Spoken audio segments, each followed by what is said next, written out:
Friends, एक 30 साल की लड़की अपने कमरे में बैठे बहुत ही दर्दनाक पलों के साथ रोई जा रही थी। दरअसल ये लड़की थी आकांक्षा। उसके साथ आज उसके यूपीएससी कोचिंग में बहुत बुरा हुआ था। तभी बगल से उसकी एक दोस्त आकर आकांक्षा से पूछती है, यार क्या हुआ, ये तो बता। इस पर आकांक्षा जोर जोर से और रोने लगती है। लेकिन पूछने पर आकांक्षा ये बताती है कि आज क्लास में सर ने सभी बच्चों से एक प्रश्न का उत्तर लिखने को दिया था, जो कि पॉलिटी से था।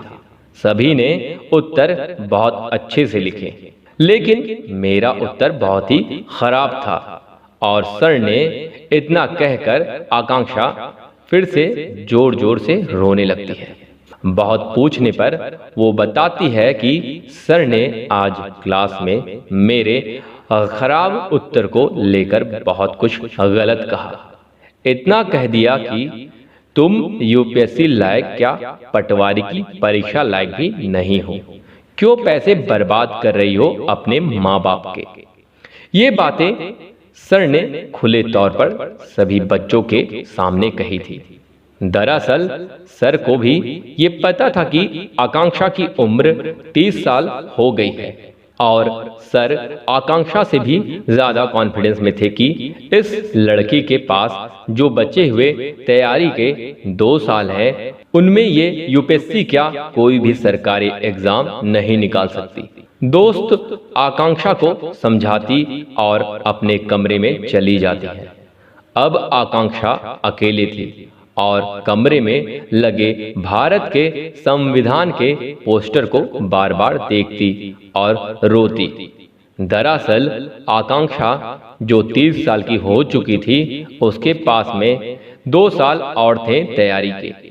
और भारतीय परिवारों की तरह उसके घर वाले उसकी शादी के पीछे लगे हुए थे। दिल्ली की नामी जाने कोचिंग में उसने लाखों रुपए देकर दाखिला ले लिया था। लेकिन आकांक्षा के पास आज उन लाखों रुपए के बदले कुछ नहीं था तो सिर्फ ताने।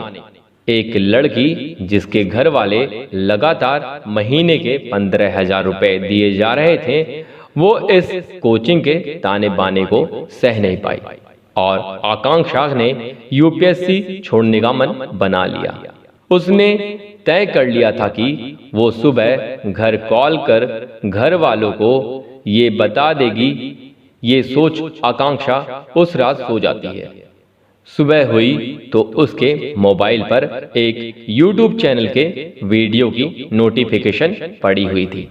दरअसल ये वीडियो आईएएस ट्रेनिंग अकादमी लवासना मसूरी में टॉपर्स की मस्ती के थे। आकांक्षा ने पूरी वीडियो देख डाली और फिर रात की बातें सोचकर उसकी आंखों में आंसू आ गए। लेकिन लवासना मसूरी की वादियों में टॉपर्स की मस्ती देख आकांक्षा ने यह तय कर लिया कि वो बनेगी तो आईएएस।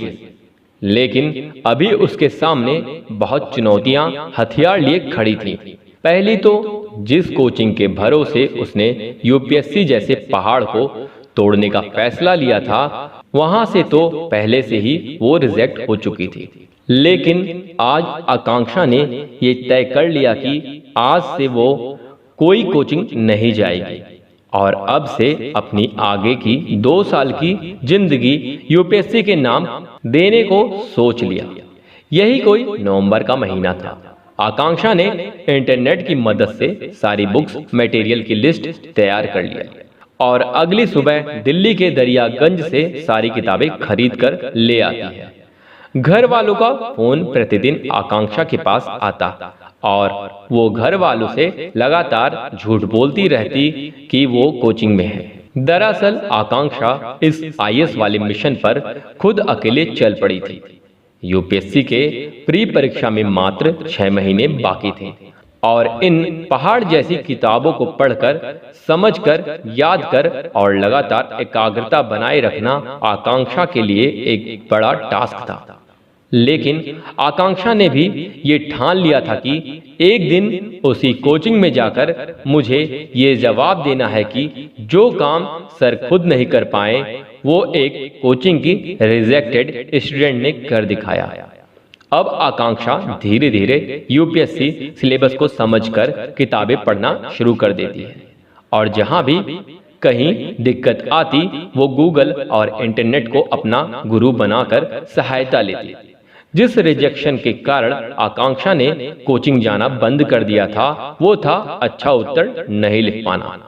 लेकिन आकांक्षा ने इन महीनों में न सिर्फ एक स्ट्रेटेजी के साथ किताबें पढ़नी शुरू कर दी बल्कि इन 4 महीनों में आकांक्षा ने 300 से ज्यादा उत्तर लिखने का अभ्यास किए। इन सब को लेकर जून का महीना आ चुका था और यूपीएससी के प्रारंभिक परीक्षा का भी दिन आ गया। रोज की तरह आकांक्षा एक्सरसाइज कर बिना कोई प्रेशर लिए यूपीएससी की परीक्षा के लिए निकल जाती है और प्री परीक्षा खत्म होती है और शाम को वो घर आती है और अभी सारे कोचिंग इंस्टीट्यूट अपने अपने यूपीएससी परीक्षा के प्रश्नों के उत्तर जारी कर देते थे। आकांक्षा अपने उत्तर को चेक करती है और ये कंफर्म कर लेती है कि उसका प्री क्वालिफाई हो रहा है क्योंकि आकांक्षा के 64 प्रश्न सही हो रहे थे। 1.5 महीने बाद यूपीएससी प्री के नतीजे आते हैं और आकांक्षा प्री एग्जाम पास कर लेती है। लेकिन ये बात वो अपने घर वालों के सिवा किसी को नहीं बताती। अब बारी थी मेंस की, यानी कि उत्तर लिखने वाले एग्जाम की। कहते हैं यूपीएससी में जितना लिखने का अभ्यास करोगे उतनी सिलेक्शन की संभावना बढ़ जाती है।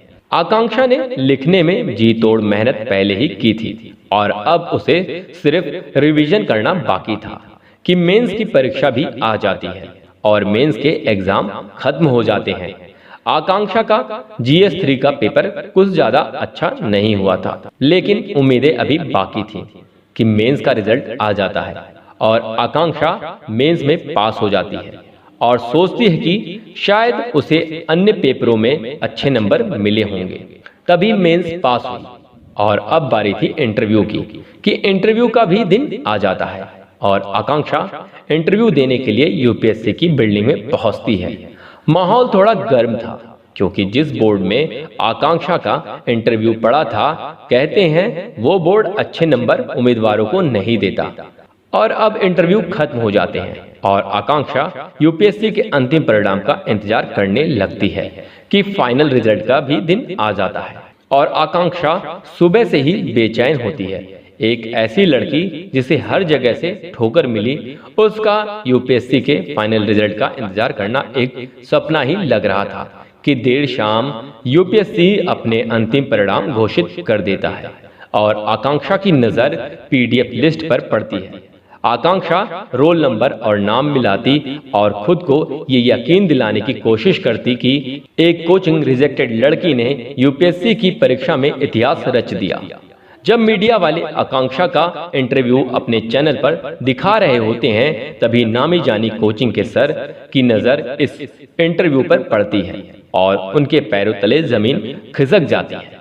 उन्हें यकीन नहीं हो रहा था कि आकांक्षा अब सिर्फ आकांक्षा नहीं बल्कि आईपीएस आकांक्षा हो चुकी है। फ्रेंड्स, वीडियो पसंद आई हो तो वीडियो को लाइक, शेयर और चैनल को सब्सक्राइब करना ना भूलें।